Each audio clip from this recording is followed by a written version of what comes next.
Continuando con el ciclo de conferencias sobre la autobiografía del maestro Israel Rojas Romero, iniciado Espiritual Ragosini, titulada Por los senderos del mundo, nos corresponde en esta oportunidad exponer el capítulo relacionado con la iniciación espiritual del maestro en los mundos sutiles bajo la dirección del adepto Zanoni, y que en el libro lleva por título Lo Increíble. El plan para realizar este trabajo lo hemos dividido en 3 etapas. En primer lugar, una introducción para exponer los conceptos preliminares para lograr una mejor comprensión, respondiendo a las siguientes inquietudes. ¿Qué es la iniciación espiritual?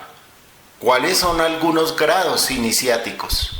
¿Cuáles son los poderes espirituales relacionados con las iniciaciones? ¿Qué es un adepto?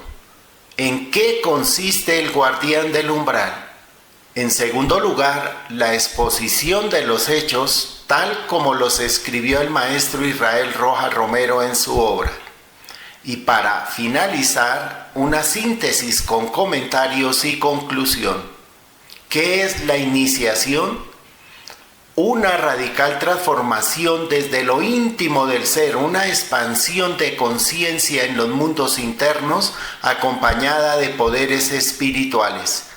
Es la adquisición anticipada en el tiempo por esfuerzo propio y mérito individual de los futuros estados de conciencia que poseerá parte de la humanidad al finalizar cada periodo de evolución. Para expresar los grados iniciáticos y sus poderes correspondientes, partimos del área circundante o aura espiritual de nuestro sistema solar, aquí representada por un círculo. En el aura de nuestro sistema solar se halla nuestro planeta y nuestro cuerpo físico. Interpenetrado por energías más sutiles o etéricas se halla el plano o región de la vitalidad. Ambos a su vez interpenetrados por las energías menos densas del mundo del deseo o mundo astral. Cuando el ego entra y sale consciente y voluntariamente del cuerpo denso y desde el mundo astral ve todo el trabajo del cuerpo vital y trae todo el fruto de esa experiencia a su vigilia consciente, ha alcanzado el poder correspondiente a un iniciado de primer grado que recibe el nombre de Srotapati. En el budismo esotérico significa el que ha entrado por primera vez en el sendero de la verdadera espiritualidad. El Srotapati ha adquirido el poder de viajar astralmente. El mundo mental, en su mayor sutilidad, cobija y abarca a los mundos o planos anteriores.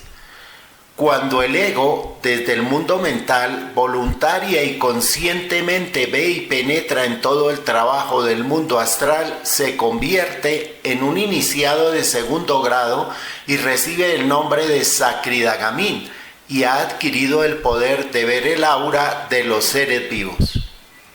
La mayor espiritualidad del mundo del espíritu de vida o Buddhi o mundo de la sensibilidad omnipenetra a todos los mundos anteriores. Cuando el ego, desde el mundo del espíritu de vida, ve todo el trabajo de la mente concreta y lo trae plenamente a su vigilia consciente, se convierte en un Anagamin y ha adquirido el poder de oír los pensamientos ajenos. El ego, desde el mundo del espíritu de vida, ve todo el trabajo del espíritu humano o imaginación o cuerpo causal, completando así la segunda fase de un Anagamin y expande su conciencia al ver las imaginaciones ajenas. La mayor sutileza energética del mundo del espíritu divino o Atma o mundo de la conciencia engloba a todos los mundos anteriores. Cuando el ego desde el mundo del espíritu divino o conciencia o Atma ve todo el trabajo del espíritu de vida, adquiere el grado de Arhat y la facultad de vivir intensamente en su ser interno el sentido de la unidad de la vida. La todavía más sutil espiritualidad del mundo de las mónadas o mundo de los espíritus virginales penetra a los mundos anteriormente mencionados.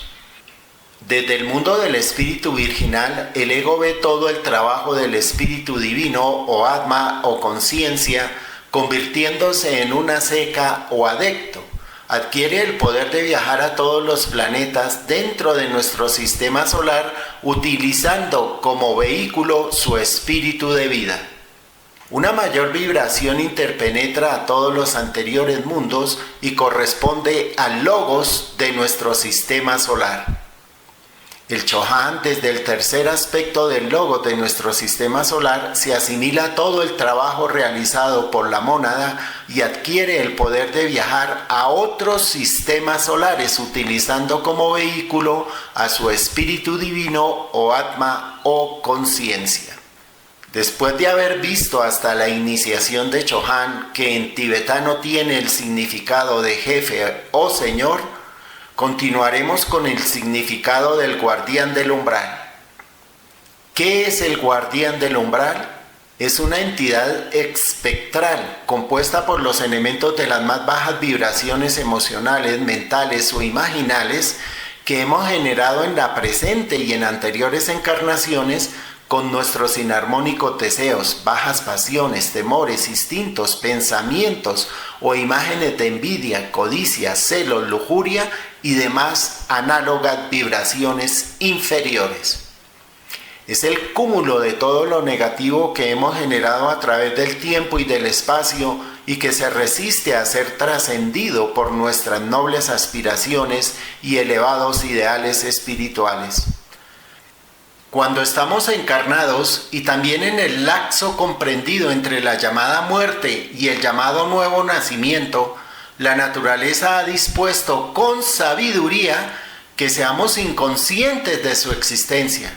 Pero cuando un aspirante quiere forzar su entrada en los mundos sutiles, sin tener el merecimiento ni la educación esotérica interna suficiente, y sin la dirección y canalización de sus energías hacia lo sublime de la vida, al enfrentarse a este monstruo astromental que él mismo ha generado y que custodia los portales de los mundos sutiles del sendero de la iniciación, corre el riesgo de perder la razón, queda expuesto a vivir permanentemente atormentado.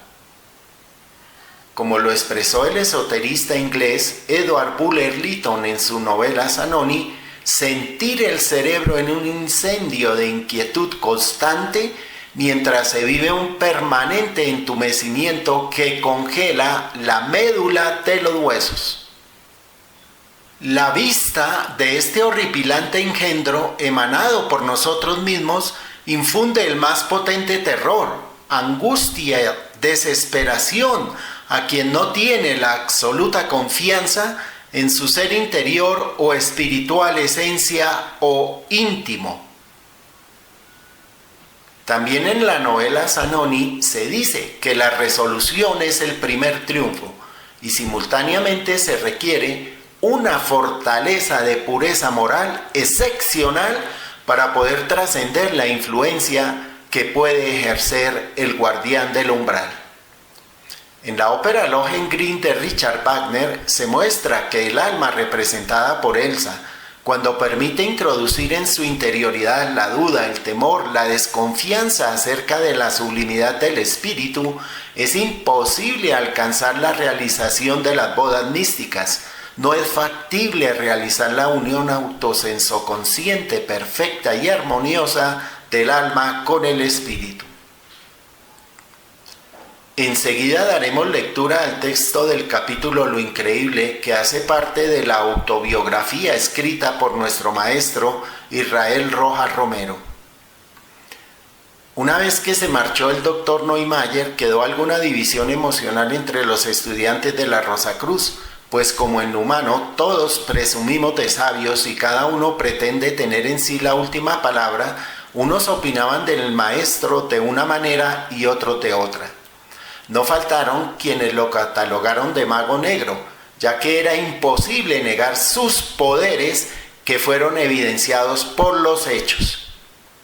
La razón para que este título negativo le fuera dado se debió sencillamente a que en el ambiente de la capital de la Nueva Granada la sinceridad es cosa extraña.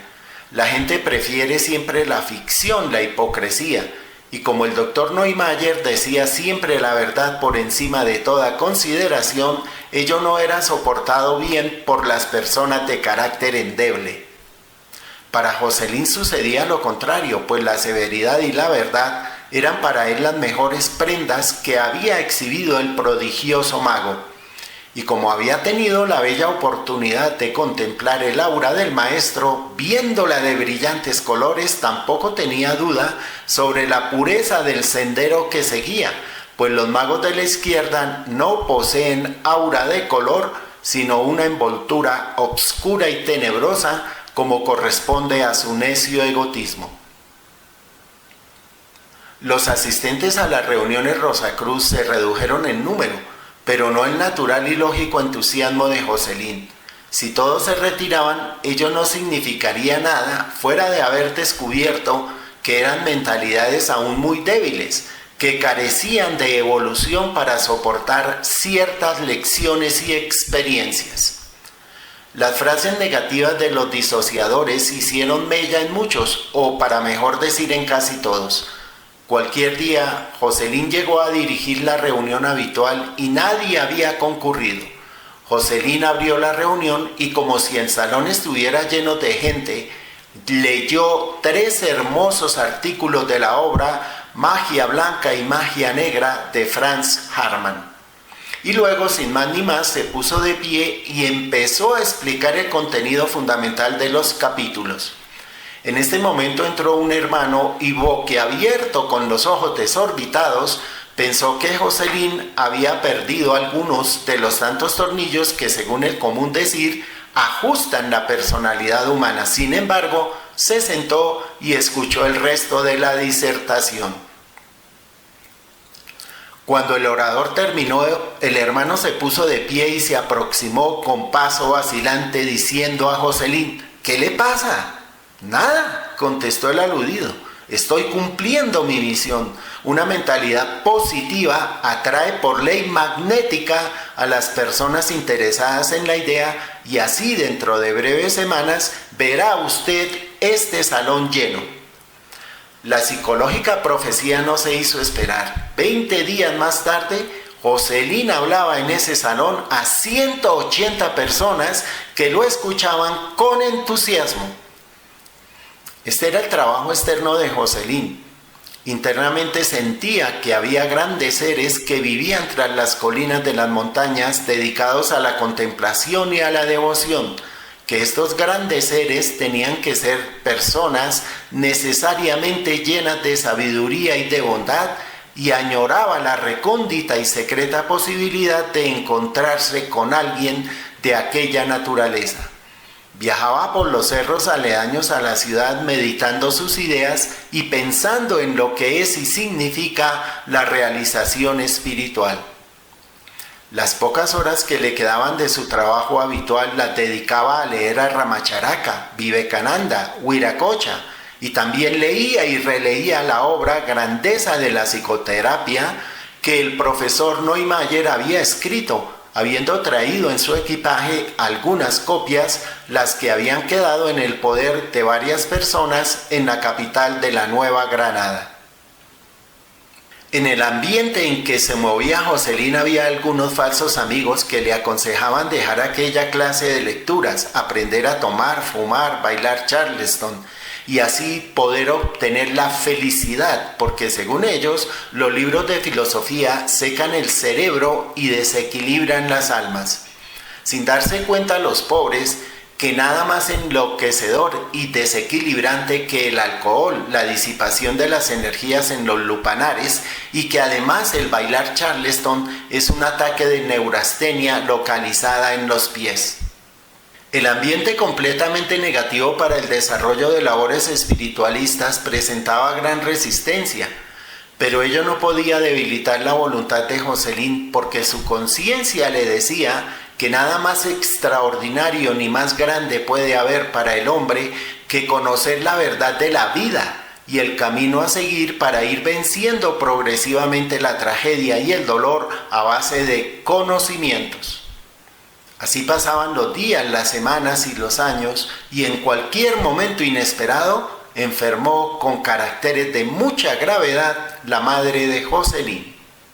Un médico eminente hizo varias visitas a la madre de Jocelyn, pero la enfermedad seguía su curso, creando un ambiente de tensión, de lógica preocupación en el corazón de Jocelyn y de sus nobles amigos que tanto le sirvieron a Jocelyn en aquellas circunstancias y que él nunca tendrá con qué pagarles cuando él no sabía qué camino tomar.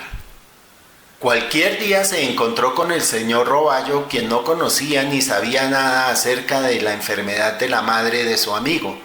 Jocelyn le fue contando todo y el señor Roballo, con una plena tranquilidad y confianza, le refirió: conozco un anciano muy sabio que ha hecho curaciones verdaderamente admirables. Parece que es un profundo conocedor del naturismo. Además, me constan algunas de sus curaciones sorprendentes. Lo malo es que en estos momentos se halla ausente de la ciudad capital, visitando a un pariente mío que ha venido sufriendo parálisis durante 17 años.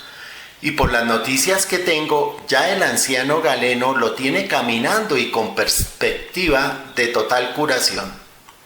A propósito, la señora María viajará el próximo domingo para entrevistarse con el médico aludido, quien le está tratando alguna enfermedad, y usted podría viajar con ella y hablar personalmente con ese médico eminente. Con esas entusiasmadas palabras, en el corazón de Jocelyn nació la esperanza y se dispuso a viajar.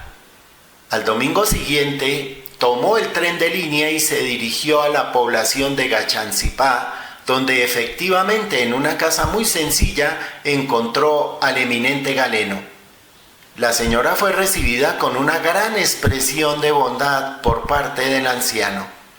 La invitó a tomar un vaso de leche, al cual le agregó una copa de buen vino, diciéndole: tome usted, María, esta leche, que le vendrá muy bien.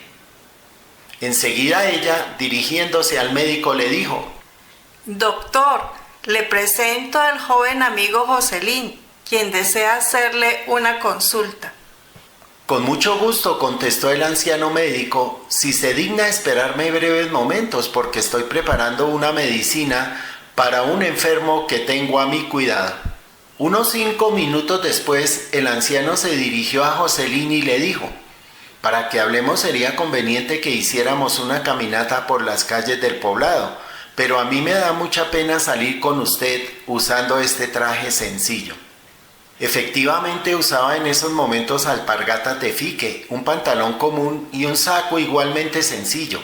No usaba corbata habitual, pero cubría su cabeza con un sombrero negro muy alón, conveniente a su altísima estatura, pues el anciano medía 2 metros más 5 centímetros, como más tarde pudo comprobar Jocelyn.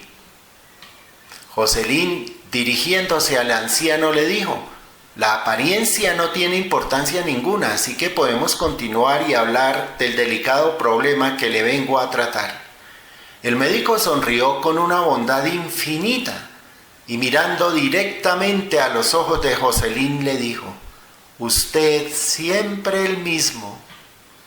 Esto no significó nada para Jocelyn, porque debido a la emoción que le embargaba en esos momentos no tuvo tiempo de pensar en el sentido exacto de la frase, pero horas después sí le hizo meditar. ¿Usted siempre el mismo? ¿Acaso eran antiguos conocidos? Una vez que Jocelyn le informó detalle por detalle el estado de gravedad en que se hallaba su santa madre, el anciano, con una voz muy suave, dijo: se trata de una transformación, porque ella está bajo la presión de un astro muy poderoso. Tampoco Jocelyn se detuvo a pensar el contenido de esta frase un tanto extraña como sentenciosa. Invitó al galeno a viajar hacia la ciudad capital en el inmediato tren que saldría en esa dirección a las 2 de la tarde. El anciano se disculpó diciendo que esa tarde no podía viajar, que le dejara la dirección de la paciente en Bacatá y que allí llegaría en las primeras horas del día siguiente. Después, Jocelyn preguntó al anciano si él conocía o sabía algo de ciencias ocultas, y entonces aquel contestó: no conozco nada relacionado con ocultismo, pero sí estoy al tanto de sociedades que conocen a fondo ciencias naturales. Más tarde todos estos enigmas y frases fueron debidamente comprendidos en su realismo y trascendencia. Jocelyn se despidió del anciano doctor y emprendió su regreso a la ciudad capital, encontrando a su madre en el mismo estado de gravedad y con los intensos dolores que habían caracterizado la enfermedad desde los primeros momentos. Jocelyn comunicó a la dueña de la casa que al día siguiente muy temprano llegaría el nuevo médico que atendería a la enferma. Este aviso era indispensable porque a pesar de las circunstancias, Jocelyn no podía dejar de asistir a su trabajo so pena de perderlo. La noche fue tremenda para la paciente y para los que la acompañaban. En la casa dormía un señor de nacionalidad brasileña, el cual ya ha figurado en este relato, quien muy a las 5 de la mañana se levantó y se dirigió a la dueña de la casa, que con un altruismo sin igual se ocupaba de atender a la paciente diciéndole: ¿tiene usted papaya? Sí, sí hay. ¿Qué desea? Pues verá, anoche mientras dormía, como en sueños o quizás en el mundo astral, vi una luz blanca, bella, de un resplandor extraordinario, y dentro de esa luz se fueron dibujando unos ojos y alrededor de ellos un rostro de anciano, del cual pendía una barba gris, estando su cabeza cubierta por un sombrero negro, quien me dijo: haga usted que den a la paciente la infusión de pepas machacadas de papaya madura e inmediatamente le desaparecerán los dolores y ella podrá dormir. En consecuencia, la señora extrajo las semillas de la fruta, prepararon la infusión, la que le fue administrada a la paciente, e inmediatamente entró en grato reposo. Se durmió profundamente, hecho que hace unos 12 días no sucedía. Todos quedaron sorprendidos del resultado de esta íntima y espiritual revelación.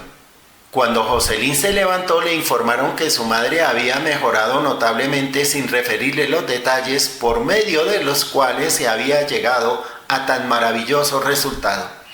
Como era su deber y costumbre, Jocelyn se vistió y se preparó para ir a su trabajo. A las 9 de la mañana llegó el señor Vaquero, procedente de la casa de la paciente, y dijo a Jocelyn que fuera a la mayor brevedad, porque el médico había llegado y necesitaba algunos elementos para el tratamiento de la enferma. Inmediatamente Jocelyn pidió permiso a su jefe y se dirigió a encontrarse con el médico y seguir sus órdenes. Durante el trayecto, el señor Vaquero refirió que ya habían sucedido hechos un tanto raros, los que valía la pena considerar. Vaquero era hijo de la dueña de la casa y contó que al escuchar golpes en la puerta había inmediatamente salido a abrir con un entusiasmo increíble que él no se explicaba, porque comúnmente él dejaba esa labor a otras personas de la casa. Al abrir la puerta, vio la presencia de un anciano excepcional en todo sentido.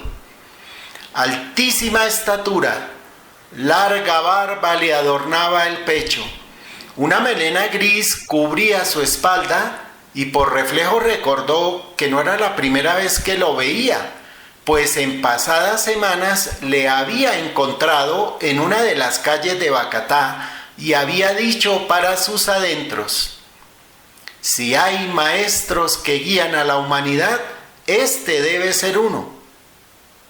Entonces el anciano le había dirigido espontáneamente una penetrante y noble mirada.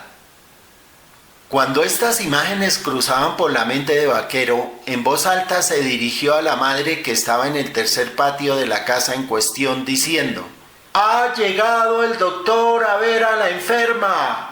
Y entonces ella espontáneamente gritó: «Siga, maestro, que está en su casa». La palabra maestro brotó espontáneamente de los labios de la dueña de la casa sin que aún hubiera visto al presunto médico. Estos incidentes tenían realmente preocupado al señor Vaquero con sobrada razón. Cuando Joselín llegó a la casa estaba el amigo Ferro, a quien Joselín debe tantos servicios desinteresados, sobre todo en aquella época solemne de su existencia. Una vez que el médico dio una lista de medicinas que Joselín debía traer de la farmacia vecina, el señor Ferro le acompañó bondadosamente y le hizo la siguiente pregunta: ¿quién cree usted que pueda ser este venerable anciano? ¿Quién sabe?, contestó Joselín. Puede ser un mago, pero quizás de la izquierda. No, usted se equivoca. Este es Zanoni, está en mi conciencia. Esos bigotes lo hacen inolvidable para mí. ¡Es él!, dijo Ferro emocionado. ¿Quién sabe? Puede ser. El tiempo lo dirá, dijo Joselín. Y siguieron su marcha para entregar las medicinas. El anciano recibió los medicamentos e inmediatamente se dedicó a dosificarlos para su aplicación en una forma un tanto extraña, pues en primer lugar olía cada sustancia y luego con la punta de un cuchillo extraía insignificantes partículas que mezclaba, agitaba y volvía a oler, y al fin, con un gesto que le era característico, dijo: «Esto está regio».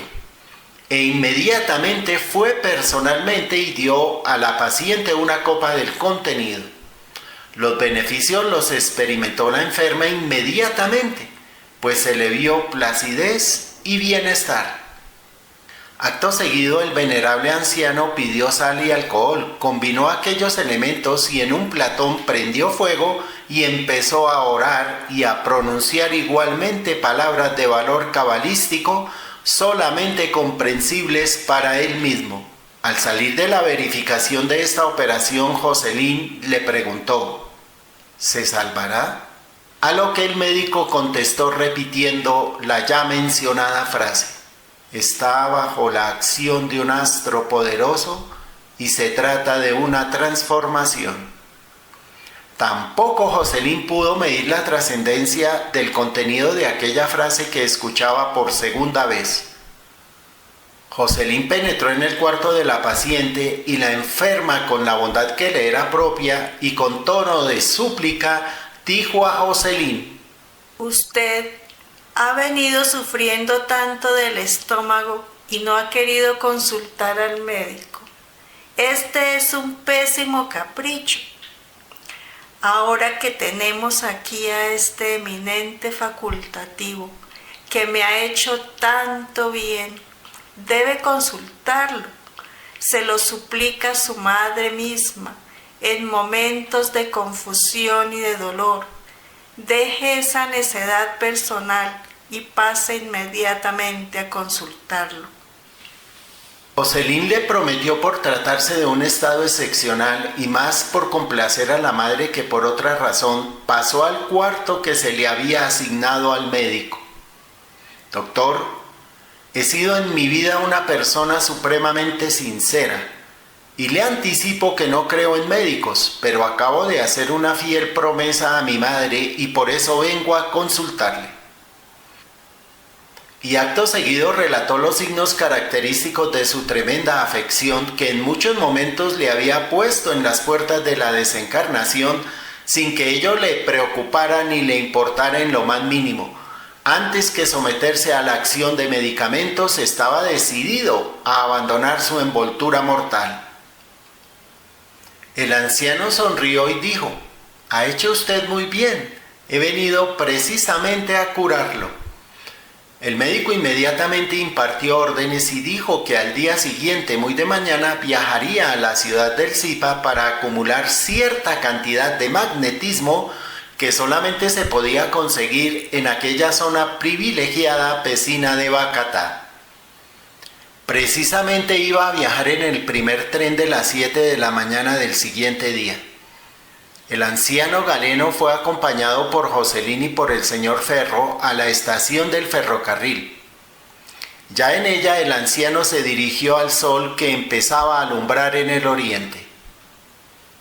Y poniendo una mano en el hombro de Joselín y otra sobre el señor Ferro, dirigió una bella oración a Helios en altavoz, sin preocuparse en modo alguno por las personas que en gran abundancia rodeaban el maravilloso espectáculo, pero en todas ellas se produjo un fenómeno muy curioso de devoción y admiración. El anciano tomó el tren y se despidió con la infinita bondad que le caracterizaba.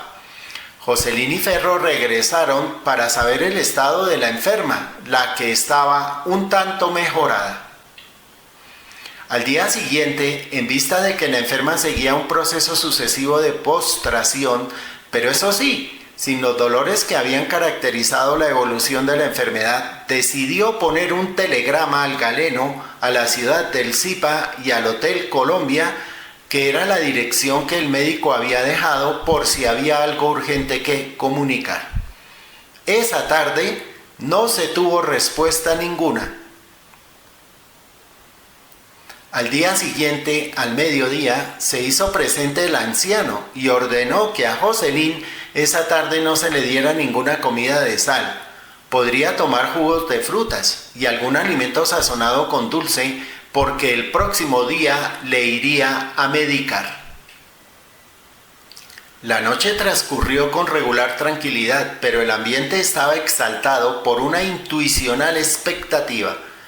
Muy de mañana Joselín se levantó y entonces el anciano, sacando su cabeza venerable por la puerta del cuarto que le había sido asignado, invitó a Joselín a entrar en él.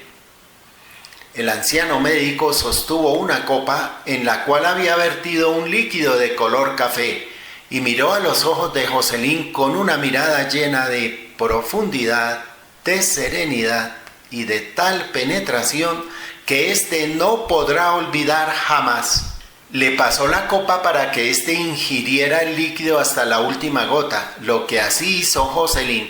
El anciano continuaba como abstraído en mística oración. Joselín salió del cuarto porque sintió inmediatamente un extraño llamado de su organismo. Un efecto de naturaleza laxativa fue lo primero que se produjo, por el cual una sustancia cristalizada de color negruzco fue eliminada. Inmediatamente Joselín se dirigió al médico para comunicarle el sorprendente resultado de una medicina que apenas breves segundos había sido ingerida. Un calor extraño inundaba todo el cuerpo de Joselín. Las personas que allí estaban quedaron admiradas de cómo aquel muchacho de faz lívida había adquirido un suave color rosa.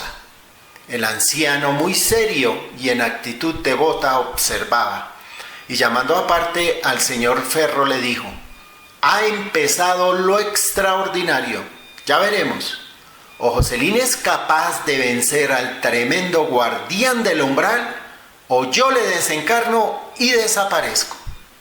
Ferro, que había leído y estaba bastante informado por alguna experiencia personal de lo que significaba este tremendo como extraordinario trance, se quedó un tanto preocupado sin pronunciar palabra, pues aunque el galeno nada le había prohibido, él sentía que debía guardar silencio y esperar. Pocos momentos más tarde Joselín pidió que se le condujera a su lecho, no porque experimentara necesidad física de él, sino porque se daba cuenta de que sus vehículos se estaban separando unos de otros. El cuerpo denso era algo distinto de su ser, lo podía contemplar con su faz lívida, ojos hundidos y con un sudor frío que brotaba de su frente. observando consciente y francamente que el cuerpo denso, cuando ha sido dejado por su divino morador el ego, es algo que no tiene importancia, a no ser que sea empleado como templo del ego para ejercer sus actividades en este mundo de 3 dimensiones. Ante su mirada se fue haciendo visible el pasado. Las personas que le rodeaban eran la mayor parte viejos amigos. A Ferro lo había conocido en el Cairo. A Zanoni y a la señora María los había conocido igualmente en aquella región, y todos ellos en su compañía habían trabajado por el esoterismo. Pasando del plano astral, Jocelyn llegó al mundo mental y allí descubrió que había estudiado esta ciencia trascendentalísima en Egipto, pasando luego por Italia, Francia y España. En este último país se había dedicado equivocadamente por algún aspecto negativo de Némesis al servicio de la iglesia regentada por Roma, que tanto mal ha hecho con sus dogmas anticristianos, interponiendo diques a la evolución de la especie. En tal encarnación había venido a un pequeño pueblo de América Latina sobre la zona ecuatorial, donde había abandonado su envoltura a la edad de 36 años. Las humildes personas de aquella región le habían amado mucho y él, desde la 4ª dimensión, pudo contemplar el panorama que ofrecía la conducción de su féretro en medio de dolores y lágrimas exteriorizadas por un pueblo que él había logrado cautivar con su sinceridad sacerdotal. Sentía verdadera pena que la gente se preocupara por un proceso natural de la vida y de la evolución, pues allí pudo saber por directa experiencia que la muerte no existe y que la vida es eterna, siendo la reencarnación un proceso por medio del cual el ego se reincorpora en vehículos de diferente densidad hasta el más físico, que es el que proporcionan los padres o progenitores y que es simplemente un traje análogo a cualquiera de aquellos que nos ponemos cubriendo la piel para salir a la calle en cualquier día de la vida terrenal. Pudo ver lo que jamás podrá olvidar, ni en esta ni en las próximas futuras encarnaciones. El anciano médico no era un hombre común, ni siquiera un superhombre tal como se puede entender en el lenguaje humano. Era un adepto. Su aura de una blancura extraordinaria cubría un espacio indefinido, pues allí ya no se veía propiamente un ser humano, sino un centro de luz. El ego de Jocelyn recordó que hacía mucho tiempo, unos 17.000 años, conoció al anciano médico que era el mismo Mecnur de la novela Zanoni, muy conocida por los estudiantes Rosacruz. 17.000 años. En ese tiempo el ego de Zanoni había conquistado una pureza de tal magnitud que se podía considerar como un sol para las almas. En cambio, Jocelyn había hecho muy poco y de ello sentía pena, pues únicamente en Egipto, bajo su dirección, había administrado escuelas esotéricas. En Italia había divulgado aquella filosofía. Más tarde, con un vehículo del pueblo francés en la época de la Revolución, muy conocida en la historia, trabajó por la liberación civil de aquel país, pero habiendo exagerado un tanto en el mundo emocional, había sido pasado una tarde memorable por la cuchilla que cegó tantas vidas. Sin embargo, no se arrepentía, pues siempre se había ocupado de sembrar la semilla de la dignidad y de la libertad. Allí Jocelyn fue uno de los más vigorosos oradores, luchando porque la libertad, equidad y fraternidad se impusieron como normas para la creación de un mundo nuevo, pero la evolución que se pretendió adelantar se convirtió en revolución, porque el pueblo francés, agobiado de impuestos y limitaciones, sintió renacer la fuerza, el poder de la rebeldía y no se pudo contener. Y así como en cierta manera había responsabilidad en Jocelyn por no haber controlado debidamente su cuerpo emocional, él quedó un tanto obscurecido en su conciencia y hubo de pasar en la próxima inmediata encarnación vida de fraile. Pero el sentido de lo espiritual no se había perdido, y en la vida que le estamos describiendo, él había vivido horas de nostalgia hasta que consiguió de nuevo el hilo de Ariadna que había perdido en la Revolución Francesa. En aquel estado de éxtasis pudo ver cómo todas y cada una de las capas que constituyen la estructura morfológica de la Tierra están en relación con todas y cada una de las capas o vehículos que constituyen la entidad humana. Así como hay 7 cuerpos concéntricos en el planeta Tierra, así igualmente hay 7 de naturaleza concéntrica en este ente humano. Envolturas de naturaleza etérea rodean la Tierra, siendo pues exactamente 14 el total de cada cuerpo y de cada sistema. Esto lo veía exactamente Jocelyn. La atmósfera o aura del maestro estaba compenetrada de la atmósfera o aura del planeta Tierra. Por ello, la conciencia del uno era la del otro. Lo que Jocelyn conocía en teoría, ahora lo veía en la realidad. Todos los seres humanos tienen su naturaleza, química bioquímica, vital, emocional, mental, imaginal, afectiva intuicional y conscientiva. Esas vibraciones más finas constituyen el aura de los humanos. A mayor evolución, más fina, más sutil y de mayor cantidad de colores es el aura de los seres. Hay algunos de poca evolución cuya aura es incipiente, pero a medida que las fuerzas del alma, fuertes emociones, delicados sentimientos, enérgicos pensamientos, vivas imágenes y poder conscientivo aumentan, el aura va cambiando y tomando los respectivos colores. Porque cada emoción implica un color. Las bajas pasiones producen un aura roja. La tristeza, color gris. La fuerza vital, color rosa. El amor hacia sus congéneres es una expresión del cuerpo vital y tiene color rosa. La sabiduría, color dorado. La voluntad se expresa en color azul eléctrico. La mente objetiva en color verde. La voluntad unida a la imaginación, color violeta.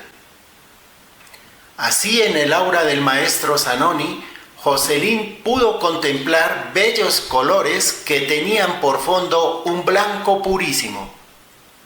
Los seres humanos comunes y corrientes no pueden ver el aura, pero en todo caso todos pueden sentirla más o menos, pues cuando nos aproximamos a una persona o ella se aproxima a nosotros, sentimos placer, agrado o desagrado. Esto se debe sencillamente al contacto de las auras. Cuando tienen tonalidades afines se encuentran ambos dentro de un ambiente de armonía o a la inversa. Esto debiera saberlo la humanidad y así descubriría por qué se asocian con tanta facilidad las gentes de análogas tendencias. Los ladrones profesionales organizan camaradería, los asesinos se protegen mutuamente, los políticos se pelean pero se saludan con cortesía. Los comerciantes compiten en sus negocios pero departen amablemente. Los místicos realizan asociaciones y a veces se separan del mundo en mutua compañía. Hay pues una selección de la humanidad y una gravitación lógica de unos a otros según la clase de emociones, pensamientos y sentimientos que les son comunes, produciendo afinidades o antipatías. Con estas experiencias muchas cosas se convertían en espectáculo familiar para el desprendido ego de Jocelyn. Durante 48 horas continuas viajó alrededor del planeta visitando las diferentes zonas del mundo. En época legendaria, siendo un leñador, un humilde campesino de la India, pasó cerca de un bellísimo valle donde el señor Buda enseñaba la ley a unas 30 personas que le escuchaban. Jocelyn se acercó y al no entender nada del lenguaje del instructor, resolvió continuar su camino para vender su leña y regresar a su trabajo habitual, pues en su incipiente evolución esto era más importante para él que escuchar filosofías abstractas e incomprensibles. Cualquier día, en época remota, más legendaria aún que el encuentro con el señor Buda, el anciano maestro, en los desiertos de Caldea le había hablado por primera vez del yo divino, y ahora Jocelyn, gracias a aquella semilla, buscaba el sendero. Nada se pierde en la evolución, pues la más insignificante idea tiene un poder tremendo a través del tiempo y del espacio. Jocelyn amaba espiritualmente a su iniciador y éste oraba para conducirlo a otros niveles de conciencia. Lo subió al 7º nivel del mundo superetéreo. Le habló en griego clásico, el que en aquel mundo Jocelyn entendió perfectamente, mientras que en el mundo físico apenas sí hablaba un mal castellano. Realmente el ego, al involucrarse en los cuerpos, pierde mucho de la sensibilidad y de la relación de conciencia de sus fenecidas existencias humanas. Pero cuando logra penetrar de nuevo en la sutileza de aquellos mundos, todo el acopio de su experiencia regresa a su conciencia como hecho positivo y real. Pero al ir descendiendo de nuevo va progresivamente perdiendo aquel contacto y le es necesario abstraerse en meditación y contemplación para rehacer su relación con aquellos mundos. Si ha pasado el portal de la iniciación, puede con relativa facilidad penetrar de nuevo en los inmediatos mundos al cuerpo denso, quedándole los más sutiles para ser dominados en futuros grados iniciáticos. Es necesario tomar por etapas las primeras experiencias, como por ejemplo aquella tremenda cuando el guardián del umbral, con figura de un gigantesco dragón, exhalando fuego por boca y nariz, pretende detener al que va a marchar hacia el templo de la verdad. Afirmando el sentido espiritual del yo, Jocelyn dio el primer paso, venciendo al guardián del primer portal. Luego el monstruo apocalíptico apareció de mayor tamaño, tanto que parecía cubrir la mitad de la tierra. Tal fue la sensación de Jocelyn. Él, afianzando más su sentido del divino yo, pudo pasar el segundo portal. Continuó su marcha, pero entonces el guardián del tercer portal, último de aquella experiencia, cubría el espacio entre la tierra y los estrellados cielos. Un inmenso vapor indescriptible en el lenguaje humano inundó el ser sensible de Jocelyn, pero el maestro se hizo presente diciéndole imperativamente: «Adelante, adelante, sin retroceder una línea». Entonces Jocelyn, recogiendo toda su energía y pidiendo al íntimo fuerza divina para continuar, logró que el guardián desapareciera, y entonces un mundo de luz mostró al ego de Jocelyn que todo es uno y uno es todo. La divinidad es el poder inmenso existente en el más insignificante de los átomos como en el más extraordinario de los mundos.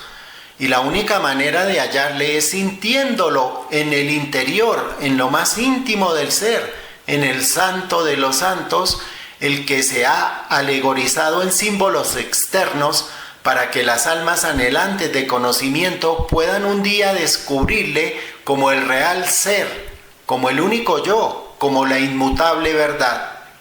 En aquella luz indescriptible apareció el valle de Nazaret, donde el escenio Jesús predicaba el evangelio del amor, y el pueblo, como rebaño o grey, escuchaba devotamente aquel verbo, cuyo sonido quizás no se apagará nunca, pues aquel adepto era la expresión de la luz misma.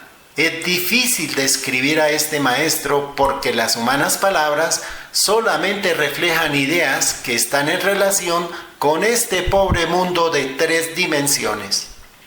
Después Jocelyn viajó impulsado sin saber a dónde. Cuando quiso detenerse, oyó la voz del maestro que le decía: «Adelante, adelante, adelante sin retroceder una línea». Y así continuó la marcha.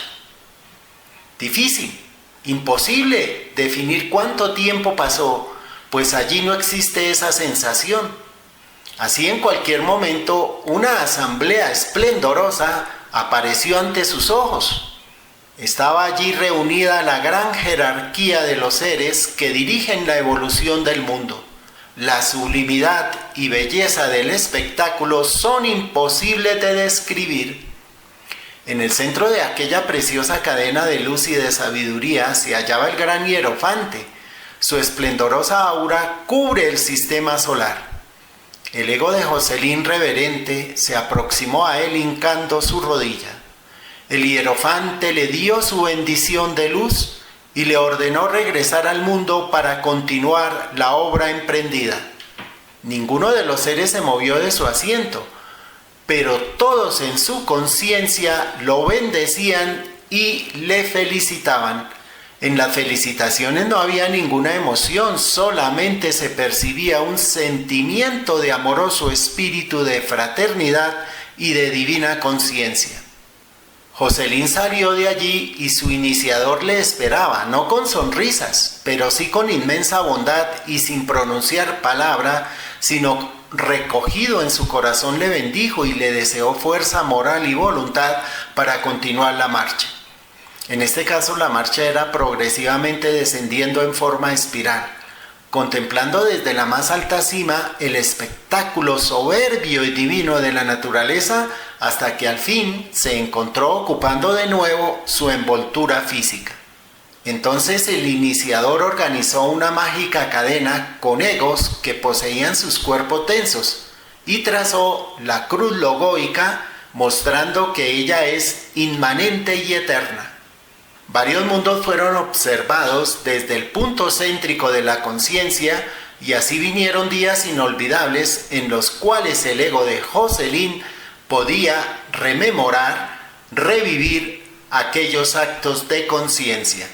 Los días siguientes fueron naturalmente de gran preocupación y expectativa por parte de las personas que habían presenciado los singulares hechos que acabamos de relatar, sin que ellos pudieran comprender mucho. Cada uno, según su capacidad, alcance y apreciación, analizaba los hechos.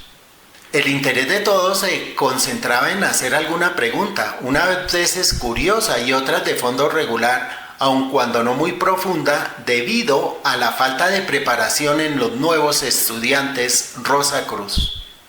Hasta aquí la lectura de este capítulo Lo Increíble. Como lo habíamos anunciado en un comienzo, vamos a concluir nuestra presentación con unos comentarios adicionales y una conclusión. Los acontecimientos que el maestro Ragosini narra en este capítulo Lo Increíble sucedieron en el año 1932. Pero para comprender mejor la esencia de lo relacionado con sus iniciaciones espirituales, es necesario hacer mención al año 1927.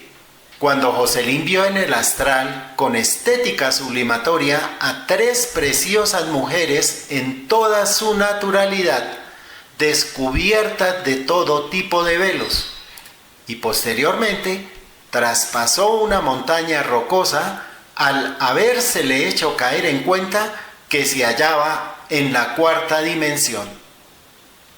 El maestro Wiracocha, con carta fechada 30 de diciembre de 1927, le escribe a Jocelyn: mis felicitaciones por la iniciación de primer grado que usted experimentó. Esta imagen, mediante 9 flechas de color negro, nos muestra las 9 iniciaciones menores. En la primera iniciación menor se aprenden todas las relaciones de la vitalidad de los reinos vegetal, animal y humano con el mundo físico. Se empieza a adiestrar en viajar consciente y voluntariamente por el mundo astral. Entendemos que esta es la iniciación de primer grado a la cual se refirió el maestro Wiracocha. Retornando al año de 1932, en la carta fechada el 11 de mayo, el maestro Rosacruz Arnoldo Krungeler le escribe a Jocelyn: he tenido mucha alegría que recibiera usted la primera iniciación. En referencia a esta expresión debemos hacer los siguientes comentarios. Cuando Jocelyn narra que venció al guardián del primer portal, es porque desde el subconsciente había actualizado todo lo que ya había aprendido en anteriores renacimientos sobre todas las relaciones de Yesod con el mundo físico, con el mundo vital y con el mundo emocional. También significa que había actualizado las 3 primeras iniciaciones menores y la plena capacidad de viajar astralmente con total destreza de voluntad y conscientividad. Según la sabiduría esotérica budista, actualizó el grado de Sorotapati. Cuando Jocelyn comenta que triunfó sobre el guardián del segundo portal, es porque exteriorizó desde el estado potencial a condición activa todas las relaciones de Hot con el mundo vital, con el mundo emocional y con la mente racional. También significa que había actualizado la 4ª, 5ª y 6ª iniciaciones menores y la plena capacidad de ver el aura de los seres vivos. Según la sabiduría esotérica budista, actualizó el grado de Sakridagamin. Cuando Jocelyn declara que superó al guardián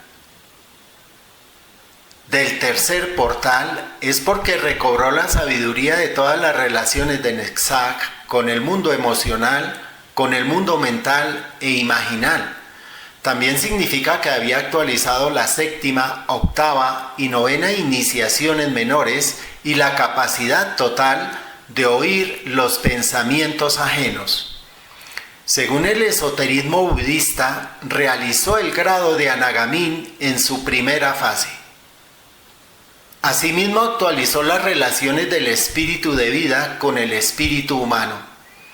También significa que había actualizado la primera iniciación mayor y el poder de ver las imaginaciones ajenas. Según el budismo esotérico, realizó el grado de Anagamin en su segunda fase.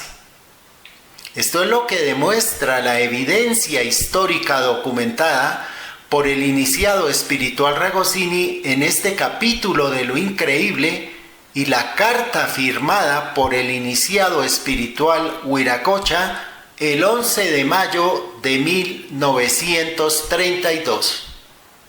Con firme fundamento en todo lo visto, la principal conclusión es que hasta el año de 1932 el iniciado espiritual Ragosini había recibido la primera iniciación mayor bajo la guía del adepto Zanoni y la bendición del Rey espiritual del mundo. Que los poderes que había actualizado hasta esa fecha fueron el poder de viajar astralmente a plena conciencia y voluntad, la capacidad de ver el aura de los seres vivos, la facultad de oír los pensamientos ajenos y el poder de ver las imaginaciones ajenas. Muchas gracias por su atención.